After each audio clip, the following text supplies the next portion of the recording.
Welcome to Living Love, a podcast about how to live a heart-centered life. My name is Victoria Price, and this is episode 7, a bonus episode for my dad's birthday. It's called Vincent Price's Heart-Centered Practices.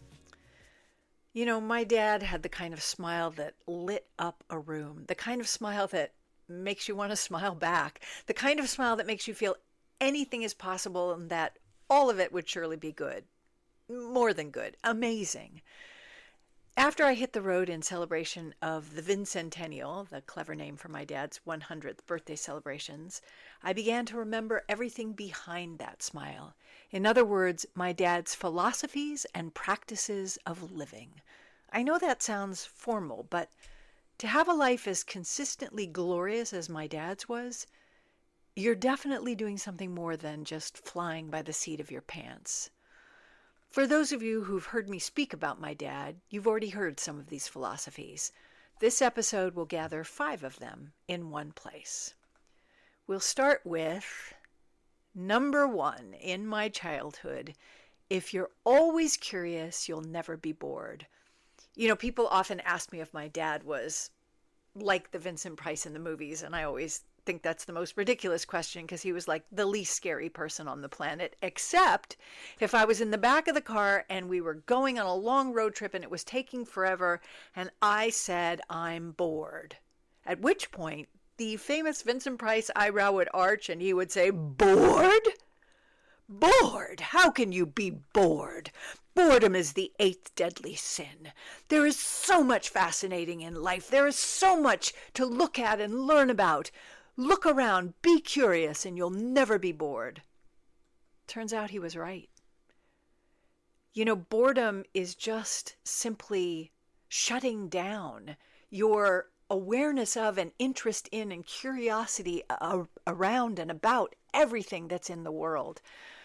Boy, that philosophy saved me during the pandemic when I was in a town where I knew no one, obviously not able to connect and meet new people, and I was just left to my own devices for a long, long stretch. And I was never, ever bored. Now, there are times where I get stuck in a groove, where it's the same old, where I feel like, I don't know, like there's just nothing new. And that's when I remember that this is not a philosophy, it's also a practice. If you're always curious, and that curiosity has to be led from your heart, from love, from learning about the things you love, more about them, or finding out more things that just crack your heart open. And if you do that, I swear to you, you will never be bored. My dad was right. Number 2. When you limit your interests, you limit your life. Oh my God. One of my dad's pet peeves was the idea that in American society, we were supposed to pick one thing and then just focus on that until we retired and then focus on retirement. He thought that was the most absurd way of living, as if human beings were wired to just be monosyllabic, mono-oral, mono-life. We are such interesting people. I mean, people called my dad a Renaissance man, but only because he engaged those interests. We all have multiple interests, but we sort of prioritize the things that obviously we have to prioritize: making a living, caring for our family, putting food on the table.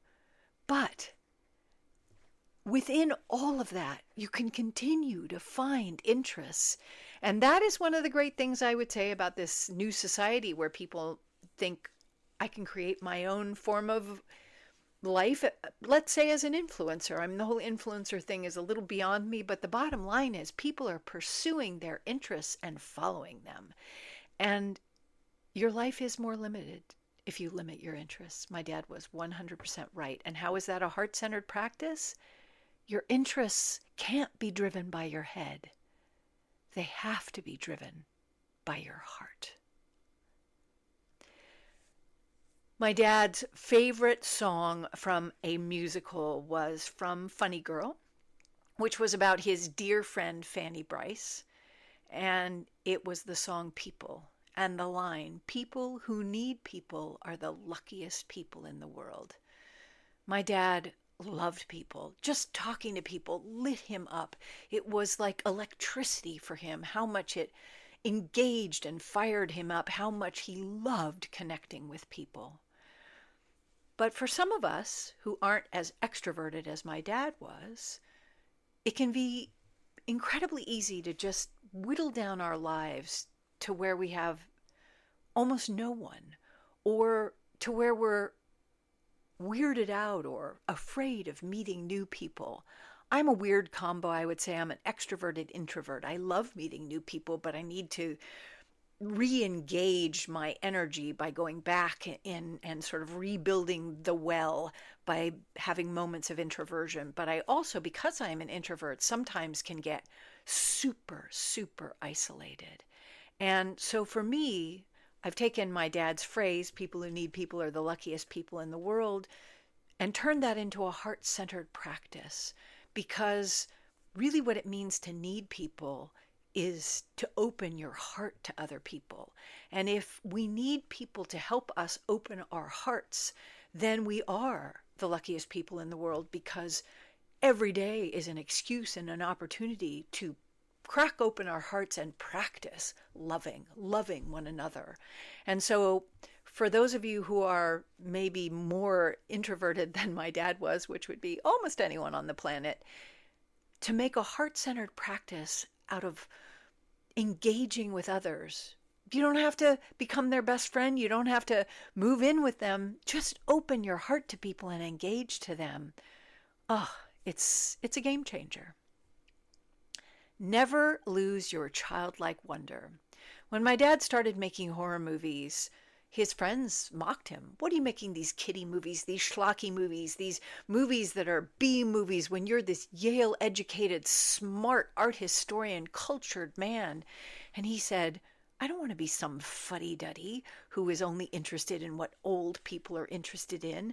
Young people are the pulse of the world. And to know what young people are interested in, you have to engage in them, and you have to learn to love what young people are interested in. And when you do that, it keeps you alive. And that is true. As we get older, we kind of winnow down our focus and we make it into this kind of narrower and narrower funnel until we're sort of cramming all of life into this little comfort zone, and it comes out like a skinny piece of pasta, and it is not satisfying. My dad never lost his childlike sense of wonder, his childlike sense of joy. He loved having young people as friends. He loved making movies that young people loved, even if he didn't love their movies, like all of them, or even if he didn't love their music, he still loved learning about their music and learned to love some of it. And it opened his mind and opened his heart. Why do you think he worked with Alice Cooper and Michael Jackson? Because they were what young people listened to and he wanted to know. So take it from Vincent Price. An incredible heart-centered practice is never losing your childlike sense of wonder. And the final heart-centered practice is one word: yes. You know, you'd be shocked at how often we don't say yes. We say maybe. We say, I don't know, let me think about it. We say, yeah, but we don't say yes when people offer us opportunities. And we have really good reasons for doing it. But my dad did. When a director came into a cafeteria where my dad was having a piece of pie, bummed out because he hadn't gotten a part, and this guy threw out this crazy idea for some horror movies where they were going to rig the seats and buzz them and scare people, where they were going to make people take out insurance policies to go to the theater, where they were going to swing skeletons over the audience.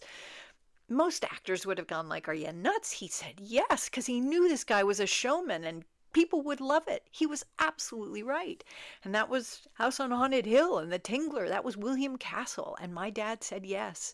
When Quincy Jones called my dad up and told him about this young guy who used to be in a boy band was breaking out on his own and wanted my dad to read this kind of poem. It's called a rap at the end of this song. And, it was a risk because he was going out on his own. But my dad said yes without even thinking. And that turned out to be Michael Jackson's Thriller. When my dad met this young animator who was working at Disney, who was this big fan and had created this stop motion animated short about a little boy who wanted to grow up to be Vincent Price, my dad said yes to narrating it. And that man was Tim Burton, and Tim Burton gave my dad his swan song and a whole new audience of young people. My dad knew the importance of saying yes. In fact, at my high school graduation, that was actually the poem he read. It was an E. Cummings poem. It was one stanza of it, but this is how it goes. I thank you, God, for most this amazing day, for the leaping greenly spirit of trees and a blue, true dream of sky, for everything which is infinite, which is natural, which is yes. My dad said that to us, and he sent us out into the world as high school graduates to say yes, to not come up with fearful excuses for not trying things. This is the ultimate heart-centered practice. I say no all the time. I say I have to work. I say I have too much on my plate. I don't know, a million excuses. I had a friend who used to say my nickname should be Yeah, But, because I never even said a wholehearted yes very often. So for me, this is the heart-centered practice that my dad gave me that is the most important one.